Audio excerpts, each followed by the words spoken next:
thank you, and thank you all for still being awake at 4:20 on a Wednesday afternoon. So look, it's great to be here. I'm Lindsay. As they just said, I am the head of data-driven marketing and media for Mars Pet Nutrition. And what that means is I lead a team of about 40 fabulous media, content, search, CRM, and CX experts.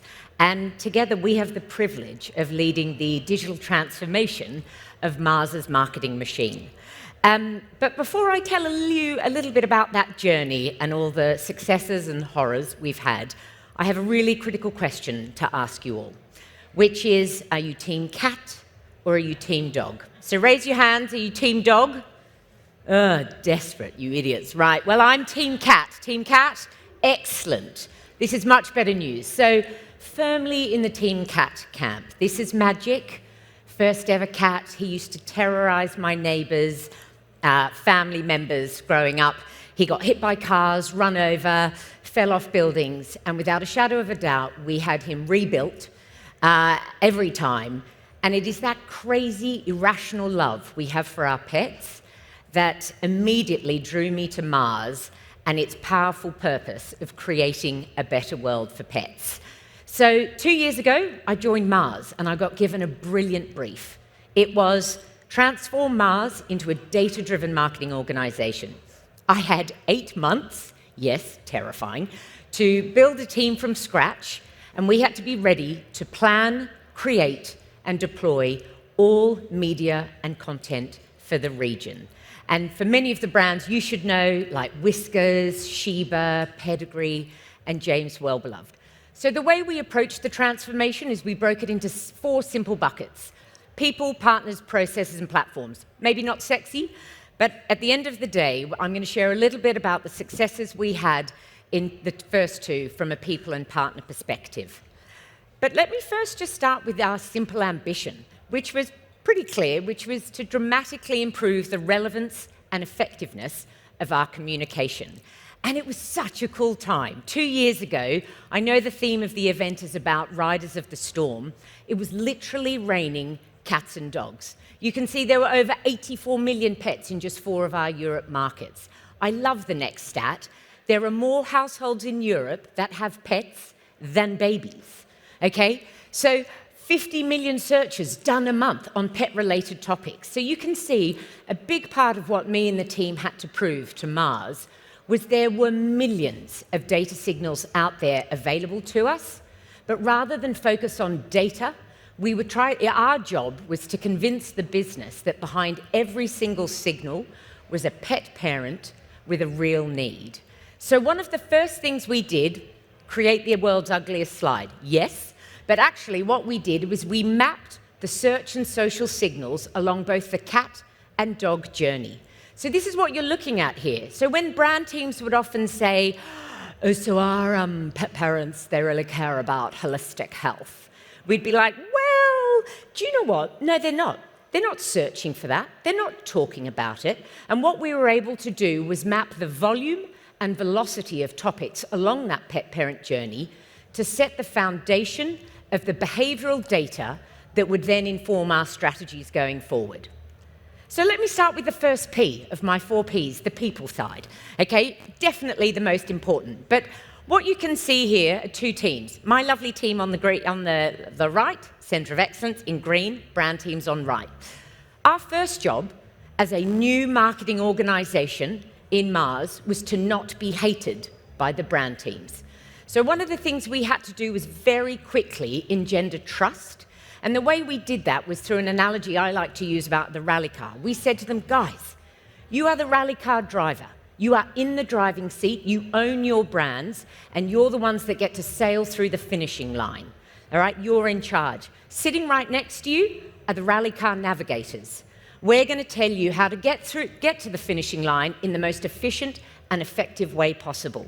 And it was through that powerful partnership we built with our brand teams that has enabled the huge success we've had in transforming the way we do marketing, as well as the sheer effectiveness of our marketing efforts.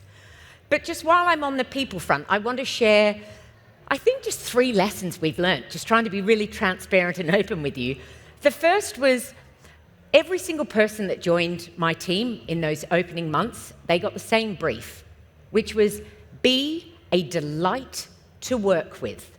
We are a net new team, and we need the business to want to work with us. So we bring energy, we bring positivity, and we are a delight. We need them to pick the phone up again and say, we want to work with you. The second was just keep it simple. All right, data-driven marketing, all of us in marketing, we have a tendency to use really fluffy language, personalization at scale. And we were like, no, we've got 5 pillars. We've got media, content, CRM, search, and data. We created 5 simple pillars the business could remember, the business could understand, and we could track our performance against. We kept it simple, and it worked. And the final one, before I jumped on, was actually just saying sorry. When you move and you're building something from scratch and you're driving a transformation, you get so much wrong. And one of the things that I think our team did brilliantly is when we got things wrong, the first thing we did is we just said sorry.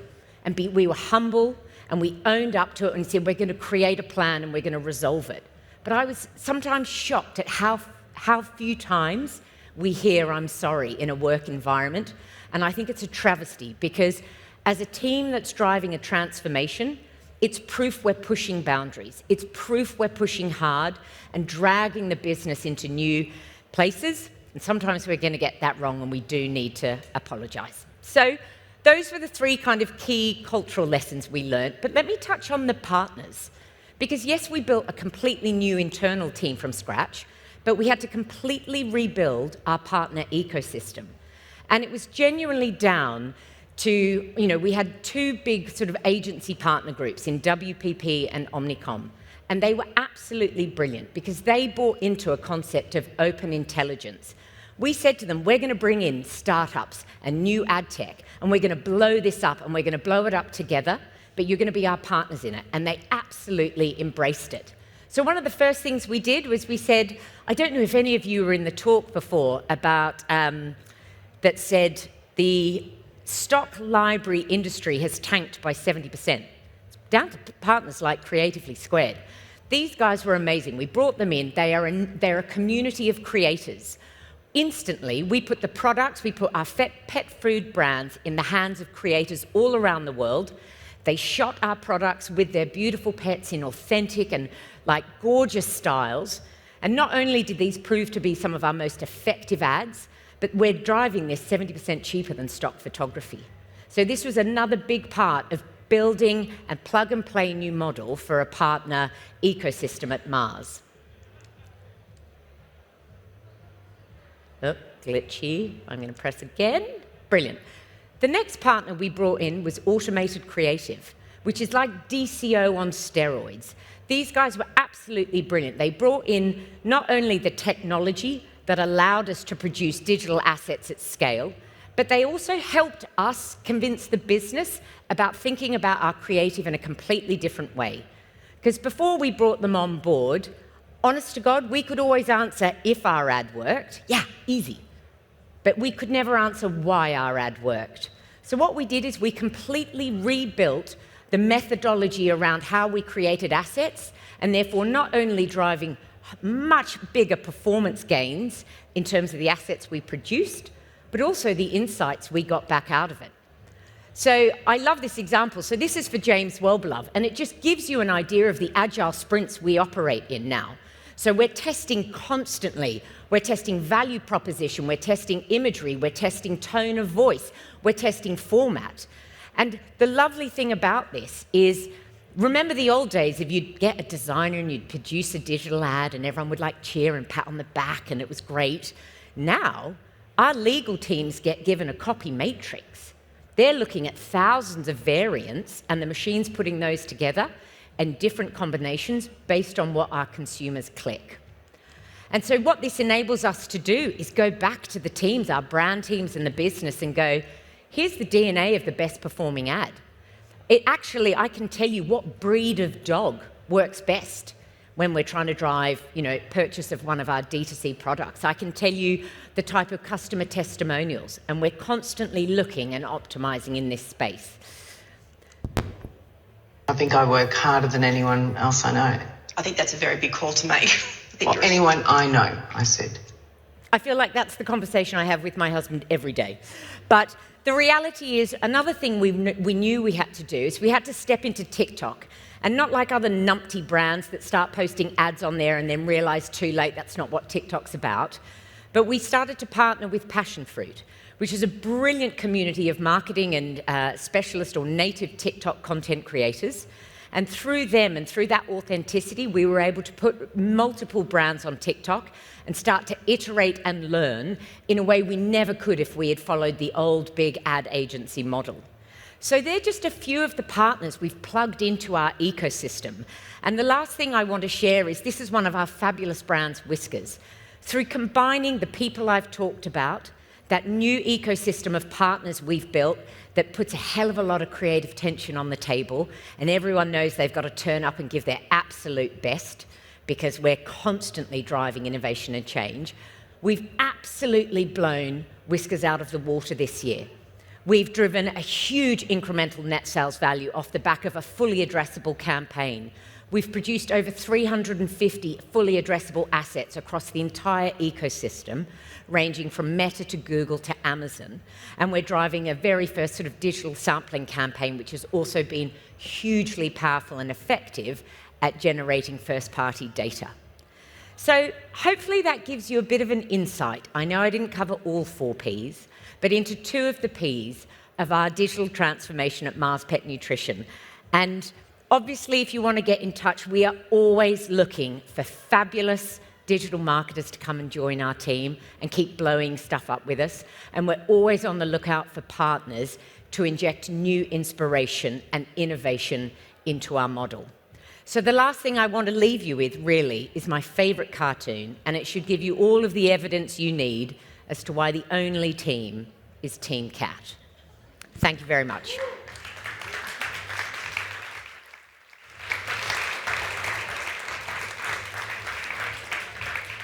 And so I do always like to sort of end early. I hate people that talk too long. So I think we probably do have time for a few questions, even though I know this crowd isn't a big question crowd. But if anyone does want to comment or question, we've got a few minutes.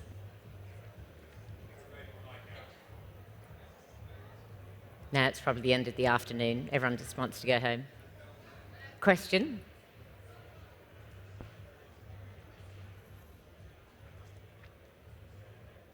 Sure. Rafi from Passion Fruit. Hey, Lindsay. Delighted to be working with you guys. But what I wanted to ask is you came in with that mandate in the first 8 months. Yeah. What do the next 8 months fit for you? How do you push this on to the next level? I think we will scale what we're doing. I think we have had huge success across 4 markets. And I think and there are some wonderful members of my team sitting in here today.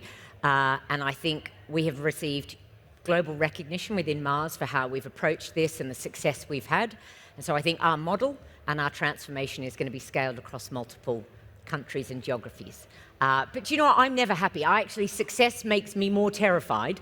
And so we are driving and pushing even harder into what are the right first and second party data partnerships that are going to supercharge how we find, attract and convert pet parents in the next 6 to 12 months. We're looking at the evolution and automation of, say, things like PMAX and looking how that's going to dramatically change the search environment for us. So I don't know, I drink a lot of coffee. I'm an edgy kind of person, so I remain incredibly focused on raising the bar even higher.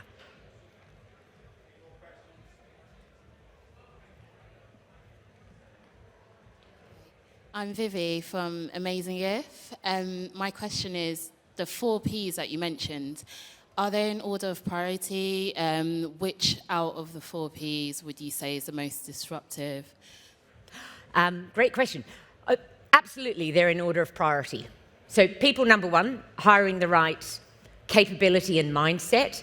I hate talkers, I like doers.